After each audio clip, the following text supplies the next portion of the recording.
Olá, bem-vindos a mais uma Viagem na História. A nossa jornada de hoje nos leva a duas frentes de batalha, uma alemã e uma americana.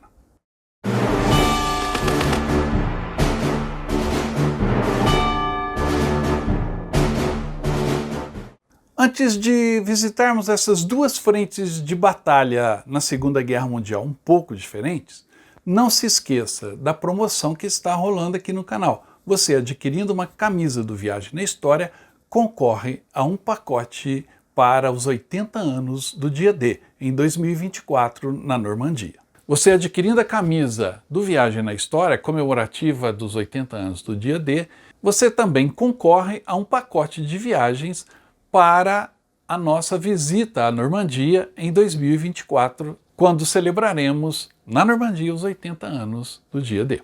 Você pode comprar a camisa através do nosso WhatsApp. Entre em contato, adquira sua camisa, que é o nosso uniforme, e também concorra a essa jornada incrível pela Normandia, Bélgica, França e muito mais. Não está imperdível essa promoção? Compre agora a sua camisa e concorra ao pacote de viagem.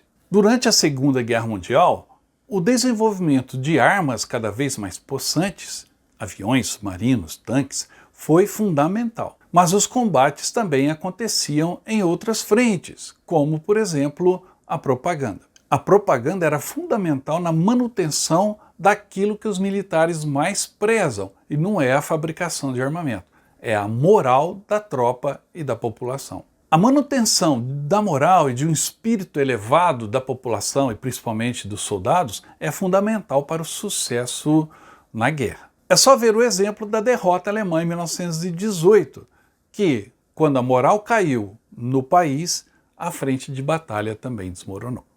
Cada nação que participou da Primeira Guerra Mundial usou cartazes de propaganda como meio de justificação do seu envolvimento no conflito, e também como meio de recrutar homens, dinheiro e outros recursos para sustentar a campanha militar. Foi a primeira vez que nações beligerantes dedicaram meios, materiais e humanos para convencer a opinião pública da necessidade de fazer a guerra. Sai a informação e entra a propaganda planificada e institucionalizada. A propaganda de guerra tem sempre dois destinos: o público em geral, para quem você deve justificar a luta e dizer que ela é por uma causa justa. E a outra questão da propaganda é manter a moral entre os combatentes, deixá-los motivados para lutar até o fim, por uma causa sempre justa. Neste esforço de propaganda para manter a moral, foram utilizados, tanto na Primeira quanto na Segunda Guerra Mundial, os mais diversos artistas. Atores de teatro e cinema muito populares, cantores e músicos de sucesso,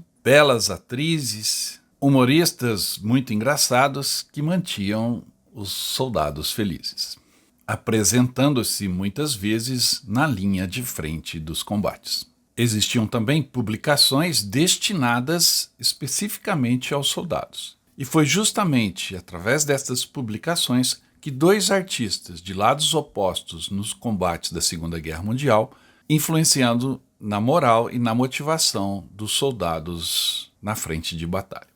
Nesse sentido todo da propaganda como um instrumento fundamental para o sucesso de um país nos combates, dois soldados fizeram a diferença, um do lado alemão e um do lado americano. O talento deles era imenso e foi usado como propaganda e como arma de guerra. Um deles foi Hans Liska. Alguns artistas são bons para desenharem pessoas, mas parecem um pouco sem noção quando se trata de artefatos feitos pelo homem. Edifícios, carros, aviões, navios e outras máquinas. Porém, de vez em quando aparece algum artista capaz de desenhar quase tudo de forma convincente. Um desses artistas foi o ilustrador Hans Liska durante a Segunda Guerra Mundial. Hans Liska, nascido na Áustria, em Viena, foi um desenhista, pintor, artista comercial e ilustrador de muito sucesso, antes, durante e depois da Segunda Guerra. Liska desenvolveu sua técnica ainda jovem na Escola de Artes Aplicadas de Viena e depois na Escola de Artes de Munique, de onde partiu para frequentar a Faculdade de Artes na Steinplatz, em Berlim, em 1933. Com a eclosão da Segunda Guerra Mundial em 1939, Liska foi convocado como soldado e repórter fotográfico para um esquadrão especial de propaganda que acompanhou as forças alemãs na invasão da Polônia e especialmente da França. Rapidamente, o talento de Liska fez com que seus desenhos aparecessem em muitos jornais, inclusive de países neutros àquela época. O talento de Liska já havia se destacado em 1936, quando produziu uma cobertura ilustrada dos Jogos Olímpicos de Berlim. Em seguida, foi para Londres, trabalhou como repórter cobrindo o funeral do rei George V e depois para Nova York, onde ganhou prêmios nacionais e internacionais pela sua cobertura das eleições presidenciais americanas. Não foi à toa que foi recrutado para a unidade de propaganda da Wehrmacht após o início da guerra.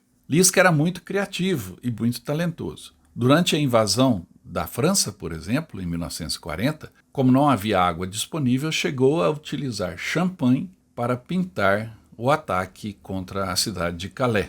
Durante os combates em Calais, também observou um avião britânico perseguido por um MS-109, testemunhando o avião em chamas cair ao seu lado, o que resultou em mais uma pintura. Liska esteve presente em vários teatros da guerra, incluindo o deserto do norte da África e a Grécia, e muitas vezes era requisitado pessoalmente por Hermann Göring, o chefe da Força Aérea Alemã, que gostava de seus trabalhos artísticos. Hans Liska estava sempre presente na frente de batalha por onde passava, utilizando a sua câmera fotográfica para registrar imagens que posteriormente passava para o papel, utilizando suas tintas e o seu talento para retratar estas cenas de guerra.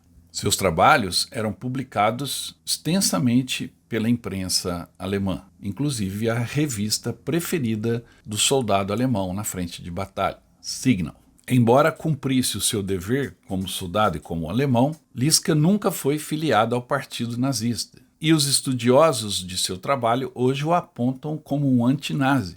Embora tenha sido solicitado a ele produzir obras de arte e pinturas para as SS, por exemplo, ou mesmo representar a suástica nas suas pinturas, ele procurava evitar isto de todas as formas. E é difícil encontrar o símbolo nazista na sua obra, embora às vezes ele apareça. Alguns artistas amigos de Liska também se opunham majoritariamente ao regime, e grande parte do trabalho de Liska tinha dissimuladamente mensagens sutis anti-guerra nas suas cenas sombrias e nas imagens de luta desesperada e fútil do final.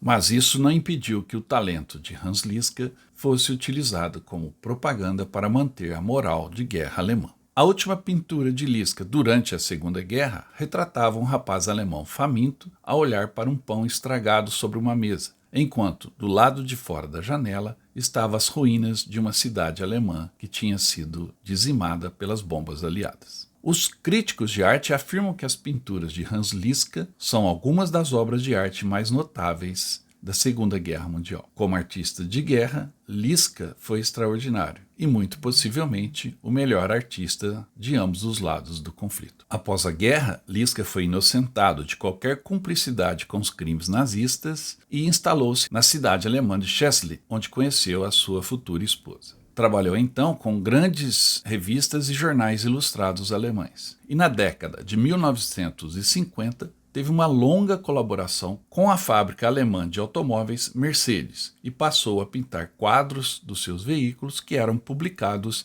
nas revistas de propaganda da marca. Liska faleceu pacificamente em 1983. Enquanto Hans Liska tinha aquela postura alemã de frieza, de disciplina rígida, Bill Molden, o equivalente do Hans Liska, mas do lado americano, trazia na sua obra e no seu talento aquilo que o americano mais preza, o espírito livre, mesmo durante o combate. E por conta disso, Molden fez muito sucesso junto à tropa, mas foi criticado junto aos comandantes. Por quase 50 anos, da Segunda Guerra Mundial ao fim da Guerra Fria, Bill Molden usou sua arte e inteligência para fornecer visões sobre o mundo, ganhando 2 prêmios Pulitzer no processo. Como soldado e como cartunista reconhecido nacionalmente, ele usou sua voz e sua arte para criticar as políticas e ações dos líderes da nação americana, tanto militares quanto civis, quando eles eventualmente falharam. Nascido na pobreza, Mauldin usou sua caneta e o papel para mudar seu destino e as circunstâncias de sua vida. Sua arte o acompanhou durante a Segunda Guerra Mundial, onde ele usou as próprias experiências na frente de batalha e a vivência com os soldados de infantaria e suas dificuldades para apresentar um relato verdadeiro da vida no front. Por meio de seus personagens, Willie e Joe, ele foi capaz de capturar as nuances da vida no exército, proporcionando um alívio cômico ou consternação, ao mesmo tempo em que apresentava a dura realidade da guerra para o público doméstico americano. Nascido em Mountain Park, no Novo México, em uma família com tradição no serviço militar, pois seu pai serviu como artilheiro na Primeira Guerra Mundial e seu avô tinha sido um batedor civil nas guerras contra os Apaches no século XIX, Mauldin fez cursos na Academia de Chicago de Belas Artes até se alistar na Guarda Nacional do Arizona em 1940. Com a eclosão da guerra, sua divisão, a 45ª Divisão de Infantaria, foi mobilizada e Mauldin se ofereceu para trabalhar no Jornal da Unidade, desenhando caricaturas sobre soldados regulares, que ele chamava de caras de cachorro. E logo criou 2 personagens que ficariam atrelados à sua obra, Willie e Joe, que representavam o soldado americano médio. Em julho de 43, Mauldin já era sargento na imprensa da 45ª Divisão de Infantaria e desembarcou com a divisão na invasão da Sicília, acompanhando toda a campanha italiana das tropas americanas. Logo, ele foi requisitado para trabalhar no Stars and Stripes, ou seja, o jornal dos pracinhas americanos em ação na Europa. Os desenhos de Mauldin, além de serem publicados no Stars and Stripes, também passaram a ser distribuídos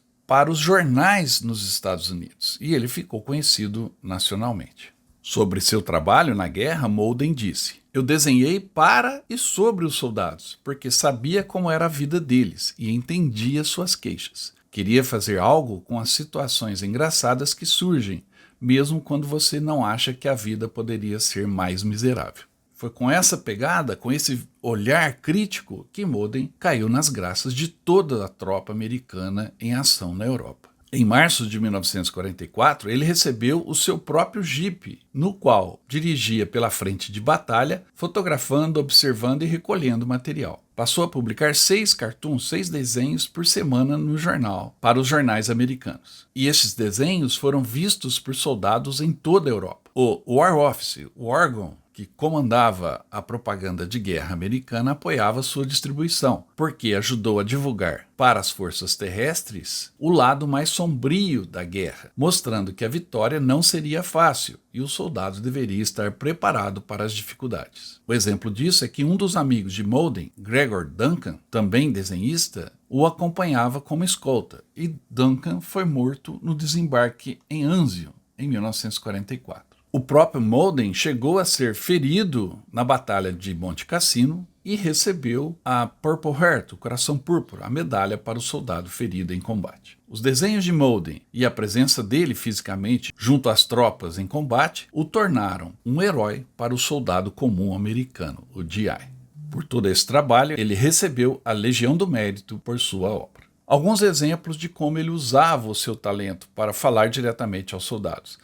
Neste cartoon, por exemplo, o sargento está sacrificando o jipe, pois como eram da cavalaria, quando um cavalo estava ferido, ele era sacrificado para poupá-lo de dores. Com o jipe aconteceria a mesma coisa. Neste outro desenho, Mauldin satiriza a posição dos spotters, os olheiros, que dizem enquanto estão embaixo do tanque alemão: "Eu já tenho o alvo marcado, mas você precisa ser paciente." A luta em Cassino foi retratada também com humor por Mauldin, mesmo tendo sido ferido ali em 1943. Neste desenho, vemos um soldado americano enquadrando um soldado alemão em pleno combate e dizendo: "Já não te conheço de Monte Cassino?" As dificuldades do combate em condições extremas também foram satirizadas por Mauldin neste desenho, onde um soldado diz ao outro: "Você não está com saudade daquela lama macia e quente do último verão?" Enquanto estão ali deitados na neve gelada. Um outro tema era a bebida na frente de batalha. Lembre-se que ele estava lutando na Itália. Neste desenho, Willie diz a Joe: avisa os rapazes que eu consegui suco fresco para o café da manhã, e enquanto esvazia um barril de conhaque. Já neste outro, Willie diz a Joe: nós deveríamos ter andado ao invés de abastecer o jipe com conhaque. Joe amava os jipes que ele próprio dirigia e que representavam mobilidade para os soldados. Neste cartoon, o motorista diz: eu odeio dirigir com o pneu vazio, isso acaba com as rodas, enquanto as balas alemãs estão passando zunindo. Estes são exemplos do talento e da fala direta que Molden estabeleceu com seu público e a razão do seu sucesso. Mas ele não estava sem seus detratores, seus inimigos, e um deles era poderoso. Depois que um desenho de Molden ridicularizou o decreto do comandante do Terceiro Exército, o general George Patton, de que todos os soldados fossem barbeados em todos os momentos, mesmo em combate, Patton chamou Molden de anarquista antipatriota e o ameaçou de prisão. O general Eisenhower, superior de Patton, disse a ele para deixar Molden em paz, pois os desenhos de Molden davam aos soldados uma válvula de escape para suas dificuldades na guerra. Mesmo assim, Patton chamou Molden para uma conversinha em 1944 e disse a ele: agora, sargento, sobre essas figuras que você faz, dessas coisas horríveis que você chama de soldados, onde você já viu soldados assim? Você sabe muito bem que não está desenhando uma representação precisa do soldado americano. Você os faz parecerem vagabundos malditos, sem respeito pelo exército, seus oficiais ou eles mesmos. Acho que os chucrutes deveriam colocar uma medalha em você por ajudá-los a atrapalhar a disciplina para nós. Molden ouviu Patton, respondeu a ele, não se sabe o que disse, e após esta reunião, Molden foi questionado sobre o que havia sido conversado, e ele disse: Patton ficou com a sua ideia e eu fiquei com a minha, simples assim. Durante a guerra, Molden ganhou a menção honrosa e a Purple Heart, mas foi logo após o encerramento do conflito que ele recebeu um grande prêmio por sua atuação na frente de batalha, o prêmio Pulitzer. O desenho vencedor foi o que ele mostra soldados de infantaria exaustos lutando na chuva, enquanto a legenda diz: tropas americanas vigorosas, cheias de vitórias, capturaram milhares de prisioneiros famintos, maltrapilhos e cansados da batalha. O que se vê no desenho não é bem isso. Este era o humor ácido de Molden, que acabou na capa da revista Time na edição de 18 de junho de 1945. Os personagens Willie e Joe ganharam 2 versões cinematográficas, 2 filmes foram produzidos. E o próprio Molden atuou em um outro filme de guerra, O Emblema Rubro da Coragem, sobre a Guerra Civil Americana e estrelado por Audie Murphy, no filme dirigido por John Huston. Em 1959, em plena Guerra Fria, Molden ganhou um segundo prêmio Pulitzer pelo seu desenho retratando o autor soviético Boris Pasternak preso em um campo de prisioneiros, um gulag, na União Soviética, e falando com o outro prisioneiro: eu ganhei o Prêmio Nobel de Literatura. Qual foi seu crime? Um dos seus desenhos mais famosos no pós-guerra foi publicado em 1963, logo após o assassinato do presidente John Kennedy. O desenho retrata a estátua de Abraham Lincoln no Lincoln Memorial, com a cabeça entre as mãos, e sensibilizou todo o público americano. Molden desenhou Willie e Joe uma última vez numa publicação do Dia dos Veteranos em 1998, junto com o Snoopy, famoso personagem daquela época. Bill Molden faleceu em 22 de janeiro de 2003 com Alzheimer e foi enterrado no Cemitério Nacional de Arlington em 29 de janeiro de 2003. Em 2010, os Correios dos Estados Unidos publicaram um selo em homenagem a Molden, retratando-o junto com seus 2 personagens favoritos, Willie e Joe. Espero que tenham gostado dessa visão um pouco diferente, mas não menos importante, da Segunda Guerra Mundial. E não se esqueça também da promoção dos 200 mil inscritos no canal Viagem na História, celebrando os 80 anos do dia D. Adquirindo a camisa comemorativa destes fatos, você também estará concorrendo a um pacote de viagem para a Normandia, França, Bélgica e os campos de batalha da Primeira e da Segunda Guerra Mundial em 2024, celebrando os 80 anos do dia D. Para adquirir a camisa é fácil, é só entrar em contato pelo nosso WhatsApp. Era isso que eu tinha por hoje, espero que você tenha gostado, não esqueça de dar um like nesse vídeo, deixar o seu comentário ao final e também se inscrever no canal. E eu volto logo com mais histórias para você. Até mais!